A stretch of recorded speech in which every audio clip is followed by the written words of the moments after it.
Tout ce que j'aurais aimé que ma mère me dise au lieu de me maltraiter. Tu as tout le temps devant toi. Ne te précipite jamais.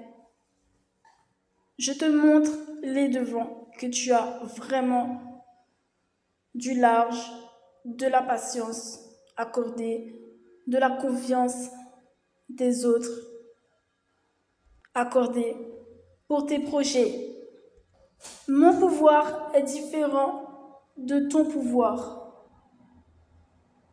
Je n'ai pas à m'appuyer sur toi. Tu dois le savoir dès ton plus jeune âge. Je n'ai pas à m'appuyer sur toi. Dès que tu sais parler, je te le redis, jusqu'à ce que tu comprennes que je n'ai pas à m'appuyer sur toi. Car tu es un jeune projet. Je suis 10 fois plus grand que toi. Je suis plus grand que toi, quoi. Je n'ai pas à m'appuyer sur toi. Si je te mets dans l'histoire, il y a pas de logique à ce que je m'appuie sur toi. Tu dois le savoir. Tu dois savoir tout ce qu'il y a derrière. Comprendre cette logique-là. Mon pouvoir est différent de ton pouvoir. Je suis ton parent, je suis supérieur à toi, mais mon pouvoir demeurera toujours différent du tien. Cela sous-entend évidemment les choses les plus soleil. Tu as ton pouvoir. Nous sommes deux personnes distinctes et nous devons réussir à être détachés l'un de l'autre pour le soleil. Dépasse le maître s'il le faut. Dans la suite du point précédent, si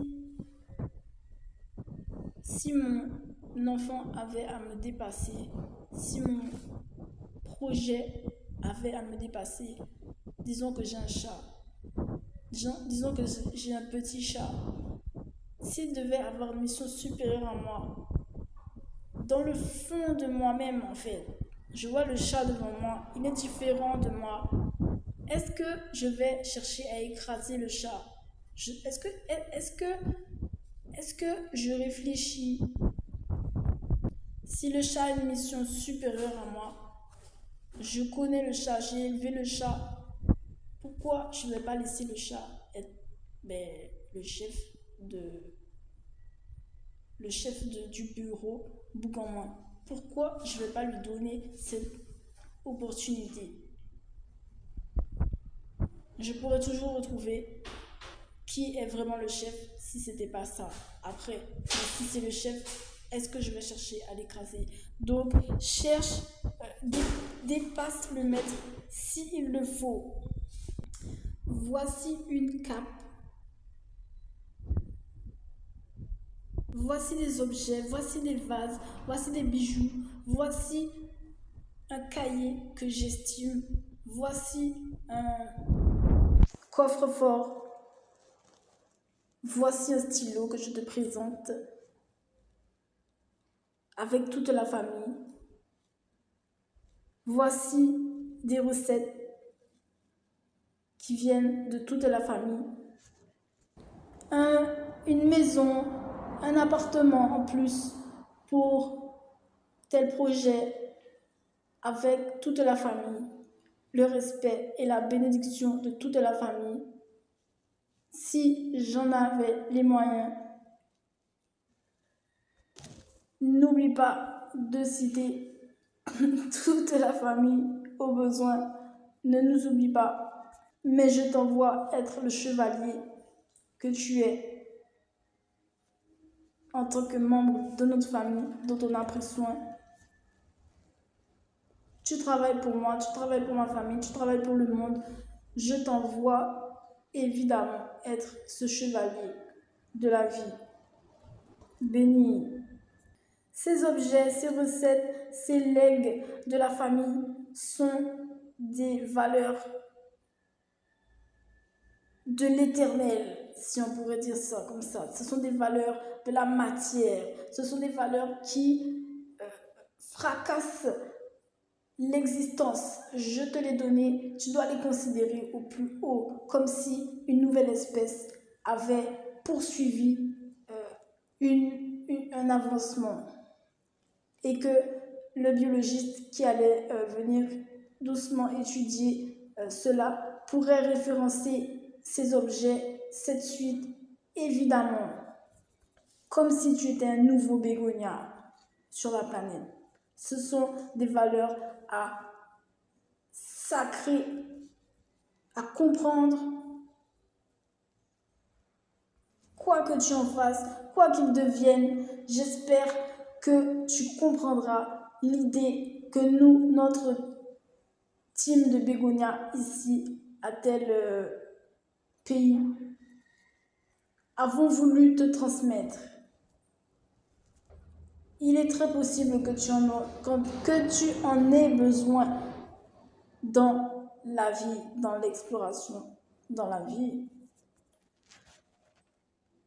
Les valeurs que tu as apprises dans notre famille doivent rester à un minimum, voire un maximum où nous passerons, car nous avons notre limite d'être des bégonias. Si nous t'apprenons à avoir une cape, si nous te montrons que nous avons des capes et que tu me montres que tu deviens une star de la pornographie qui attire tout ce qui passe dans la rue, nous ne pourrons pas t'aider plus que ça ici. Pour t'apprendre le sacré, je t'amènerai là où j'estime qu'il est fort pour apprendre, comme à la mosquée pour les femmes, où tu verras peut-être le niveau que nous souhaitons t'enseigner en tant que personne que tu es aujourd'hui.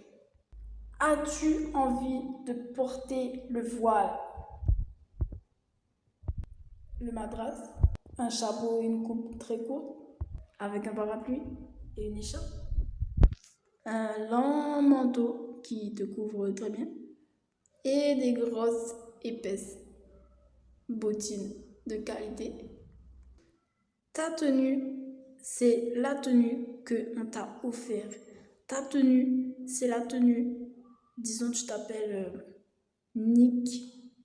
C'est la tenue de Nick que la famille t'envoie porter. Personne ne doit reproduire la tenue de Nick sous aucun motif. Personne ne doit reproduire le maquillage serpent que ma famille t'a transmis parce que nous sommes allés en Égypte où il y a notre famille, que nous avons été déportés comme esclaves. Personne ne doit reproduire ces maquillages sans ton autorisation. Ces manières d'être, ces manières d'aller dans la vie sans demander à Nick, à Soraya, Ludmila, si ils peuvent faire partie de cette famille d'une manière ou d'une autre. Que ça te revienne, que ça vous revienne, vous les frères et sœurs, car sinon je ne comprendrai pas que tu ne défendes pas notre famille et ce avec quoi on s'est investi pour te transmettre pour la vie.